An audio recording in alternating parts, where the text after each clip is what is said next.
Hey guys, let's get more news about Lakers, but first, don't forget to subscribe and leave your like. LeBron James seemingly calls out the Lakers front office to make a move. Los Angeles Lakers superstar LeBron James admitted that the Lakers need to play close to perfect basketball because of how their roster is constructed after Sunday's loss to the Los Angeles Clippers. James' comments echoed a similar sentiment from head coach J.J. Redick, who said that the Lakers don't have a huge margin for error.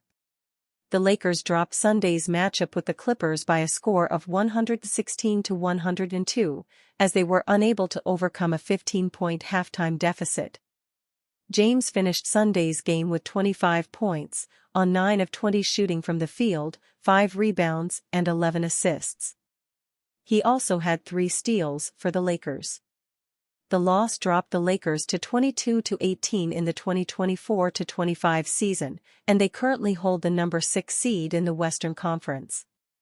While James and the Lakers would avoid the league's play-in tournament if they finish with a top 6 spot, they are just 1.5 games up on the number 11-seeded Golden State Warriors.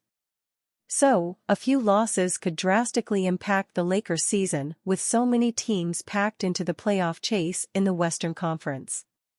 The NBA's trade deadline is approaching, and it's possible that James' comments are a way of him signaling to the front office that a deal needs to be made.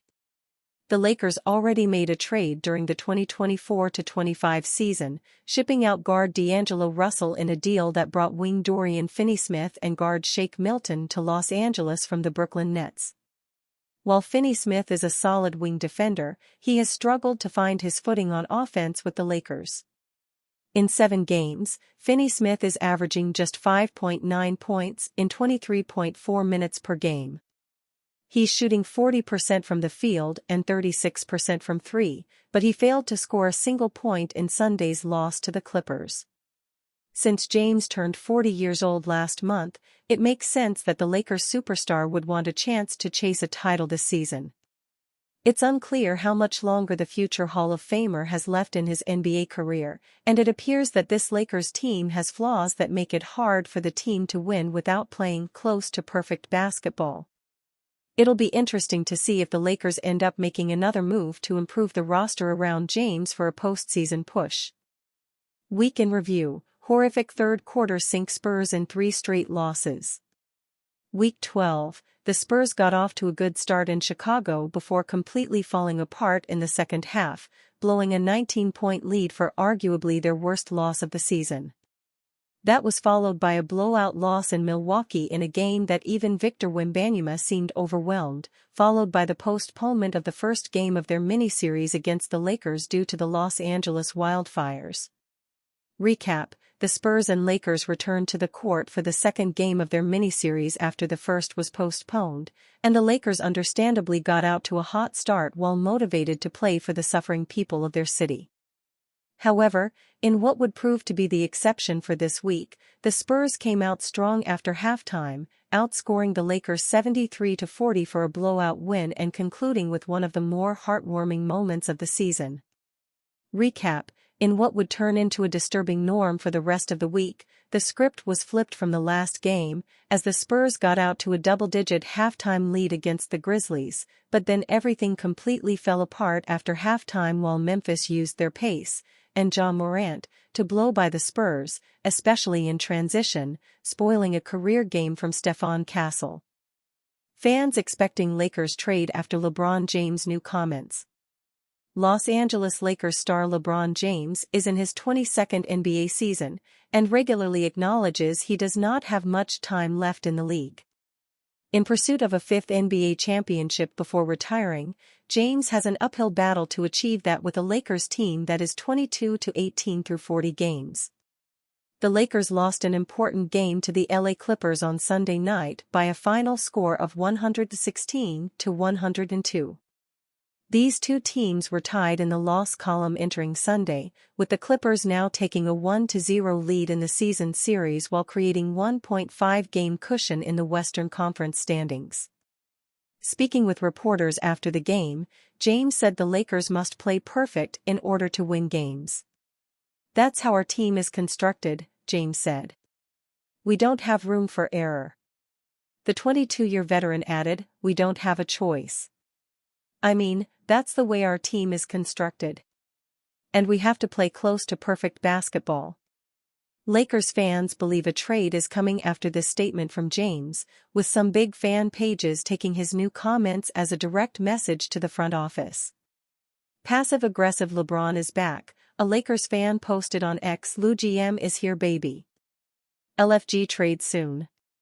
LMAO bro threw a haymaker at Rob," another fan wrote. "Trades incoming," a fan predicted. "He said make a trade," a fan added.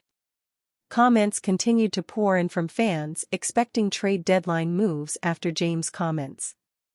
"In other words, some bags about to get ready to get packed soon," a fan stated. "Levine soon," a fan wrote, predicting a trade for the Chicago Bulls star. Translation: "The team sucks, please make a trade," a fan added. "LeBron already making excuses," a more critical fan wrote.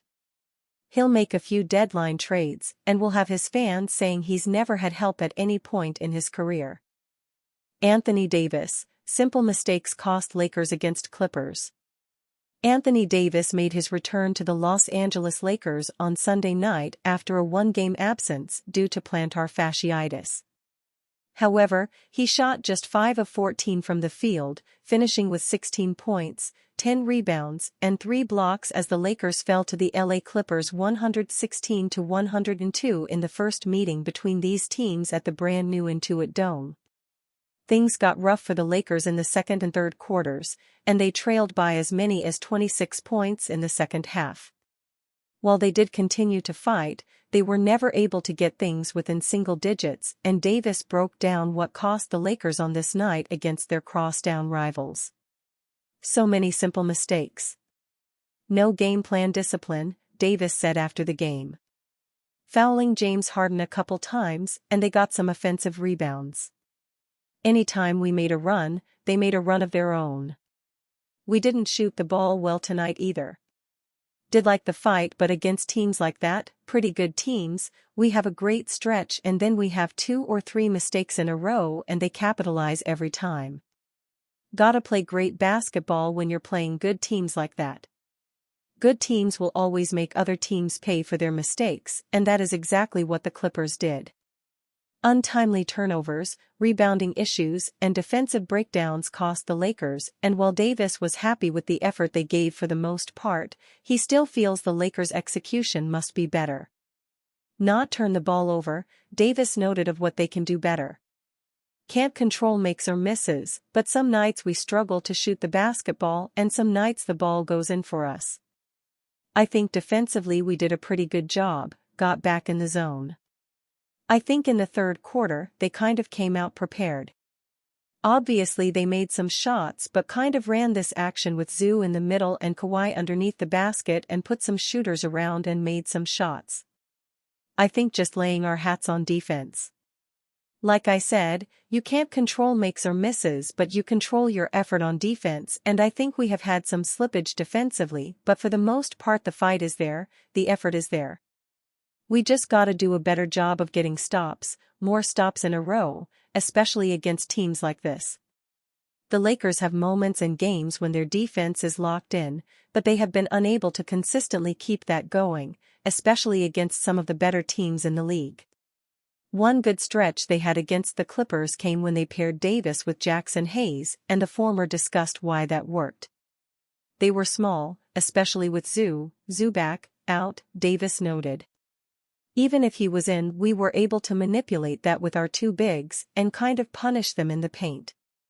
Get stops defensively with our lineup. So, it was good, but it's a game-by-game scenario.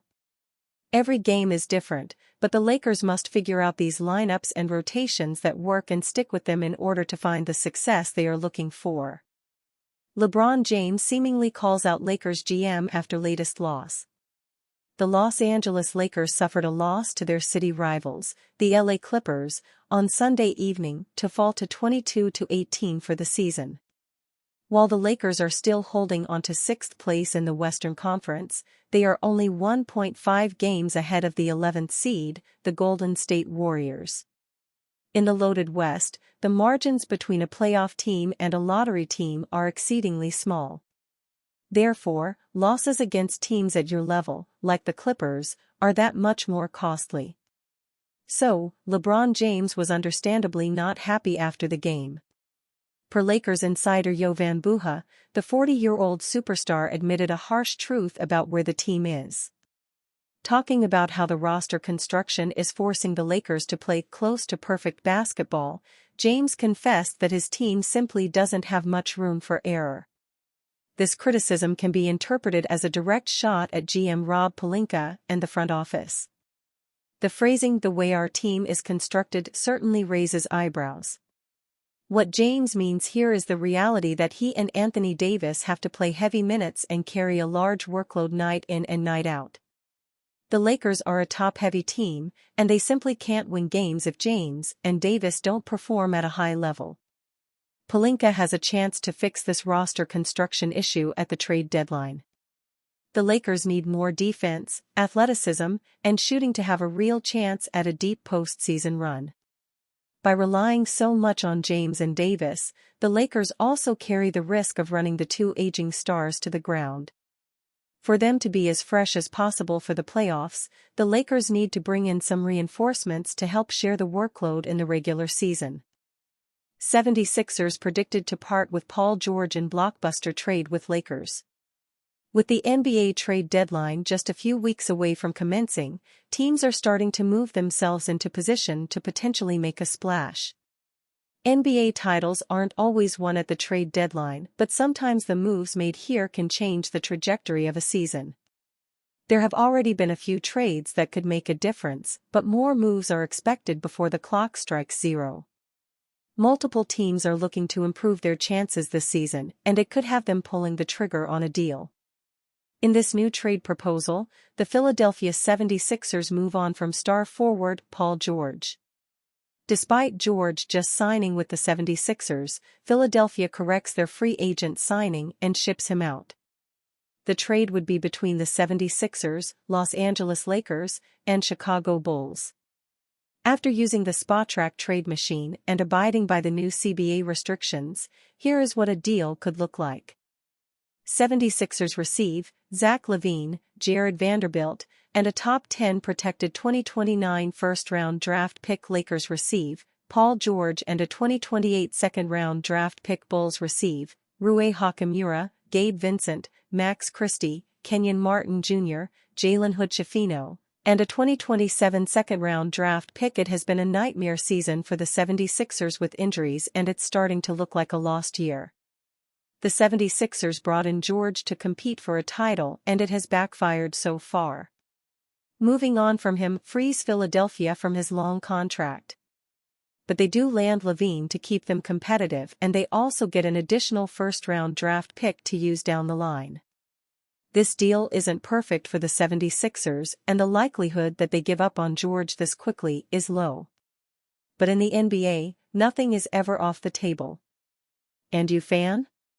What do you think of the situation of Paul George? Leave your opinion in the comments.